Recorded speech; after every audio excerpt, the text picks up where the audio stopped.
Hello ඉතින් කොහොමද ඔයාලට හැමෝම හොඳින් නේද? වෙනද වගේම ගොඩක් ආදරෙන් මගේ channel එකට ඔයාලා හැමෝම පිළිගන්නවා. ඉතින් දැන් මම මේ මොනවද කරන්නේ? මේ මොනවද කියලා දන්නවද? මේ තමයි කුරහන්. කුරක්කන් කියලාත් කියනවා, කුරහන් කියලාත් කියනවා. ඉතින් මම දැන් මේ ලෑස්ති වෙන්නේ කුරක්කන් ටිකක් හොඳට blend කරගන්න. ඉතින් තව දෙයක් කියන්න ඕන. බෑ කියලා දෙයක් නෑ කියනවනේ. අන්න ඒ වගේ තමයි මෙන්න මේ දේ. බලන්නකො මම මොනවද හදන්නේ කියලා. මට ඔන්න දෙයක් කියන්න අමතකුණා ඔයාලට. දැන් ඔයාලට පුළුවන් මාත් එක්ක Instagram හරහා සම්බන්ධ වෙන්න. ඉතින් ඔයාලට මම description box එකේ Instagram link එක දාලා තියන්නම්. ඉතින් මාව follow කරන්න. ඔන්න දැන් මම මේ පිටි ටික හොඳට blend කරගත්තා. blend කරගෙන ඉවර වෙලා දැන් මේක හොඳට හලා ගන්න ඕනේ. මොකද අර පොත්තුත් නෙවෙයි නිකන් අර ඩප්පි වගේ කෑලි තියෙනවා. ඉතින් කෑමකට ඒව දැම්මම චුට්ටක් විතර මේ තද ස්වභාවයක් එනවා. ඉතින් මේ දෙයට විතරක් නෙවෙයි හැලප වගේ දේවල් හදනකොටත් හොඳට මේ හලලා ගන්න ඕන පිටි ටික. ඉතින් අඩියට එකතු වෙන අර ඩප්පි කියන්නේ රොඩ වගේ අන්න ඒ ටික අයින් වෙන්න ඕනේ. ඉතින් ඒ නිසා මම දැන් මේ ටික හොඳට හලනවා. හලලා පිටි ටික තමයි ගන්නෙ.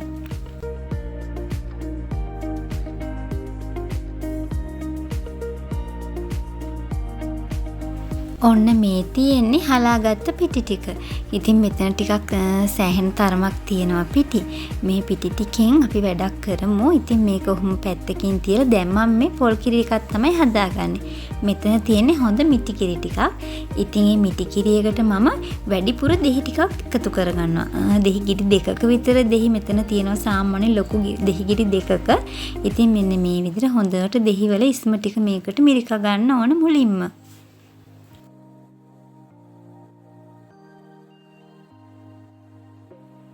දෙහි ටික ඔක්කොම මිරිකගෙන ඉවර වෙලා ඊළඟට මම එකතු කරන්නේ අපි අර හොඳට blend කරලා හලාගත්ත පිටි ටික තියෙනවනේ.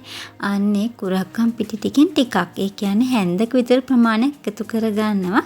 ඉතින් මෙතනදී කුරක්කන් සහ මිටිකිරි ගන්න ඕන අපි හදන කරි එකේ ප්‍රමාණය අනුව. මම දැන් මේක එළවලු එකට තමයි එකතු කරන්න ලෑස්ති වෙන්නේ. මම දැන් පෙන්නන්නම් ඔයාලට ඒක මේ වෙද්දි ලිපේ ඉදෙනවා. ඉතින් ඒකට එකතු කරගත්තේ මොනවාද? මේ ටික කොහොමද එකතු කරන්නේ කියන එක මම දැන් ඔන්න ඊළඟට පෙන්නන්නම්. ඔන්න ඉතින් මේ තියෙන්නේ මම මේ කියපු කරි එක. මම මේකට එකතු කරලා තියෙනවා. ඔයාලා දන්නවනේ තියඹරා කියලා જાතියක් තියෙනවා. දන්නේ නැති කට්ටියත් ඇති පිපිඤ්ඤ වගේම තමයි. ඊට වඩා ටිකක් ලොකුයි ගෙඩි තියඹරා කියලා. ඉතින් තියඹරා කොස්සැට පොලොස් කෑල්ලක් අනේ ඒ වර්ග තුනේ එකතු කරගත්තා. ඊළඟට එකතු කරගත්ත මම මස්. ඉතින් ඔක්කොම ටික එකට දාලා මිරිස් කුඩු 3-5 කහ ලුණු දාලා ඉවරලා හොඳට වතුර දාලා තමයි මේ තෙල් දාන්නේ නැතුව වතුරෙන් තමයි මේ හොඳට ඉදෙන්න තියලා තියෙන්නේ. ඒත් එක්කම මේකට හොඳට තක්කාලි එකතු කරගන්න ඕන. අර රටබටු කියලා චූටි තක්කාලි જાතියක් තියෙන. ඉතින් ඒව තිබුණ වැඩේ ඒ නිසා අපි ඒව තමයි එකතු කරගත්තේ. ඉතින් තක්කාලි එකතු කරගන්නත් පුළුවන්. එතනින් පස්සේ හොඳටම ඉදුණාට පස්සේ තමයි දැන් මම අර මිටිකිරි මිශ්‍රණය එකතු කරගත්තේ. ඉතින් මිටිකිරි මිශ්‍රණය මේ වගේ එකතු කරලා ඉවරලා හොඳට උතුරනකන් තියලා තමයි ලිපෙන් බා ගන්න ඕන. ඉතින් ලිපෙන් බාද්දී හොඳට ලුණු තියෙනවද, ඇඹුල් තියෙනවද කියලා බලන්න ඕන. ඇඹුල් මදි නම් ආපහු ඇඹුල් ටිකක් ඒ කියන්නේ දෙහි ටිකක් එකතු කරගන්න ඕන. දැන් ඔන්න ඊළඟ වැඩේ. මේක තමයි ප්‍රධානම වැඩේ. මට ඕන උනේ මම මේ හදන කෑම එක ලිපක් දර ලිපක් නැතුව ගෑස් ලිපක් නැතුව රයිස් කුකර් එකේ හදාගන්න පුළුවන් කියන එක කියන්න සහ පළවෙනි වතාවට තමයි අපේ ගෙදරත් මෙන්න මේ කෑම හැදෙන්නේ. ඒ මොනවාද? ඔන්න මම අද හදන්නේ කුරක්කන් තලප. ඉතින් අපේ පුතාගේ ඇත්තටම ආසම කෑම පුතා, මහත්තයා, අම්මා, අප්පච්චි මම අපි හැමෝම අපි මගේ මල්ලිත් අපි හරිම කැමති කුරක්කන් තලප කන්න. ඉතින් සාමාන්‍ය අපි අර දිබිලි පුංචිලා දිහාට, වෑගම ටික්කිලා දිහාට මේ ගොඩක් එකතු වෙනකොට ප්‍රධාන කෑමක් තමයි තලප කියන්නේ. ඉතින් අපි මෙහිඳන් යන්න ඕනේ තලප හදන් කන්න එහෙ. ඒකල ඒගොල්ලන්ට හොඳටම පුළුවන්. ඉතින් ඔයාලා කලින් වීඩියෝස් ගොඩක දැකලා ඇති අපි ඩේ vlog එකේදී එහෙ ගියාම තලප හදාගෙන කනවා. ඉතින් පුංචිලා හදලා දෙනවා. මට හිතුණා නෑ මමත් ඉගෙන ගන්න ඕන. මටත් බැරි වෙන්න විදිහක් නෑනේ කියන එකත් එක්කම රයිස් කුකර් එකේ හදලා බලන්න ඕන කියන එක. ඔන්න මුලින්ම කරේ වතුර එකක් හොඳට උතුරවන්න තියුවා. ඉස්සෙල්ලාම මම රයිස් කුකර් බෝල් එකේ නේ වතුර එක තියුවේ වෙනම වතුරක් උණු කරලා තමයි රයිස් කුකර් බෝල් එකට දාගත්තේ.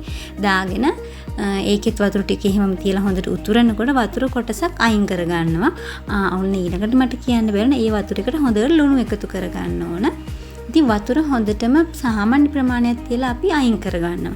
අයින් කරගෙන පිටි දාලා ඉස්සෙල්ලා කලවම් කරනවා. කලවම් කරලා මදි හරියට තමයි මෙන්න මේ විදිහට වතුර අයින් කරපු වතුර දාලා ආපහු හොඳට මේ කුරු ගන්න මට නම් පොඩි තලප හැන්දක් තියෙනවා පැත්තක් වගේ එකක්. ඉතින් ඒකත් මම හදාගත්තේ ඇත්තටම තලප හදන්න ඉගෙන ගන්නවාම කියලා හිතාගෙනම තමයි කියලා හදාගත්තේ. ඉතින් ඉස්සෙල්ලාම තමයි මේ තලප හැන්දෙන් මේ තලප හැන්දි ගානේ මම අර කිව්වා වගේ පළවෙනි වතාවට තමයි අපේ ගෙදර මේ තලප හදන්නේ. ඉතින් ඇත්තටම සාර්ථක වුණා බලන්නකෝ ඔයාලා. ඉතින් මෙන්න මේ වගේ ටික ටික දාදා හොඳට රයිස් කුකර් එක ඔන්න එකේ තියෙන්න ඕන. හොඳට මේ විදිහට කලවම් කර ගන්න ඕන. අඩිය අල්ලන්න දෙන යන්තම් අඩිය අල්ලනවා ටිකක්. ගොඩාක් අඩිය අල්ලන්නේ නැතිව හොඳට මෙහෙම කලවම් කර ගන්න ඕන. ඉතින් දැන් නම් මට අමාරු නිසා මහත්තයා තමයි දැන් මේ හැඳි ගානේ. මොකද ටිකක් අර මේක තද වෙනවා. ඉතින් එතකොට ටිකක් අමාරුයි රයිස් කුකරත් එහෙට මෙහෙට යනවා. ඉතින් මේ වැඩේට දෙන්නෙක් ඉන්න ඕන. එක්කෙනෙක් ලිපේ හැදුවත් දර ලිපේ හැදුවත් ගෑස් ලිපේ හැදුවත් රයිස් කුකර් එකේ හැදුවත් මේ විදිහට දෙන්නෙක් ඉන්න ඕන. එක්කෙනෙක් අල්ල ගන්න ඕන භාජනේ. ඉතින් හොඳට මෙහෙම තැම්බෙන්න දෙන්න ඕන. වහන්නේ නැහැ. කූරු ගගා තමයි තැම්බෙන්න දෙන්න ඕන. මොකද එතකොට තමයි හොඳට සොෆ්ට් වෙන්නේ. ඉතින් වතුර ටික ටික දාලා හොඳට අර මෙලෙක් ගතියට එනකන් අපි මේක හදා ගන්න ඕන.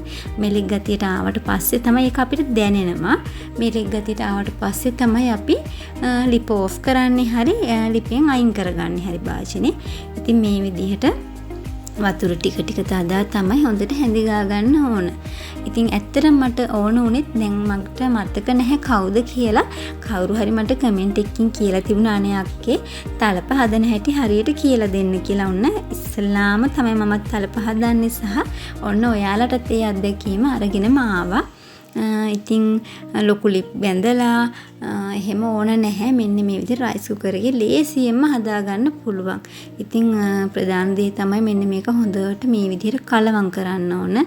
ඉතින් කලවම් කරන එක තමයි ටිකක් අමාරු වැඩේ. මොකද රයිස් කුකර් එකත් එහෙට මෙහෙට යනවා. හොඳට හයියෙන් අල්ල ගන්න ඕන. ඉතින් මෙන්න මෙහෙම හොඳට කලවම් කරලා ඉවර වෙලා එතනින් පස්සේ තව පොඩි වැඩක් තියෙනවා. අපිට ඇල් වතුර එකක් තියාගන්න ඕන ළඟ.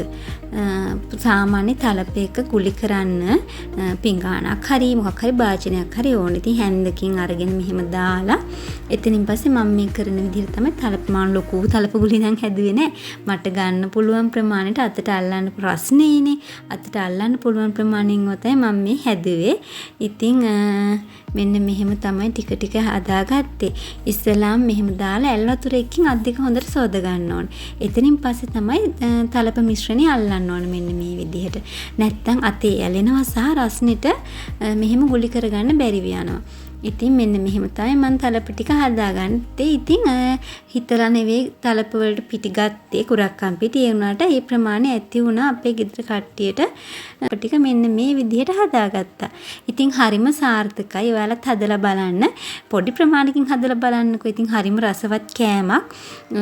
ඉතින් ඔයාලා මස් මාළු කන්න නැත්නම් එළවලු වර්ග අර විදිහට දාලා හදාගන්න පුළුවන්. අන්න අනිත් කාරණාව තමයි අපි අර හොදි මිශ්‍රණයට දාගත්ත පොල් කිරියකට කුරක්කම් පිටි ටිකක් එකතු කරානේ. ඉතින් ඒකෙන් තමයි හොදි මිශ්‍රණය මෙන්න මේ විදිහට ටිකක් උකු වෙන්නේ. ඔන්න ඉතින් අප්පච්චි ආව ඉස්සලාම අප්පච්චිට තලපුගුලි දෙකක් හොදි ව්‍යංජනෙත් එක්කම ඔන්න දුන්නා. ඊළඟට ඉතින් මහත්තයා බෙදාගන්නේ අම්මත් එයි. අම්ම නම් තාම ආවේ නැහැ. ඉතින් මෙන්න මේ විදිහට තමයි තලප ටික හදාගත්තේ. ඉතින් අනිවාර්යෙන් අර පිටි මිශ්‍රණයෙන් අර විදිහට පොල් කිරි වලට දාලා දාගන්නම ඕනි. එතකොට තමයි හොඳ රසවත් උක්කු හොද්දක් හදාගන්න පුළුවන්. ගොඩාක්ම උකුත් නෙවෙයි. ඉතින් මෙන්න මේ විදිහට තමයි බෑ කියලා හිතපු තලප කුරාකන් තලප එක අපි හදාගත්තේ. මම හදාගත්තේ. ඉතින් එහෙනම් මේ වගේ ලස්සන වැදගත් වෙන වීඩියෝ එකකින් හමු වෙනතුරු ඔයාලා හැමෝටම තෙරුවන් සරණයි. පරිස්සමින් ඉන්න. ගිහින් එන්න. මම ඒස්කේ හේවාරච්චි.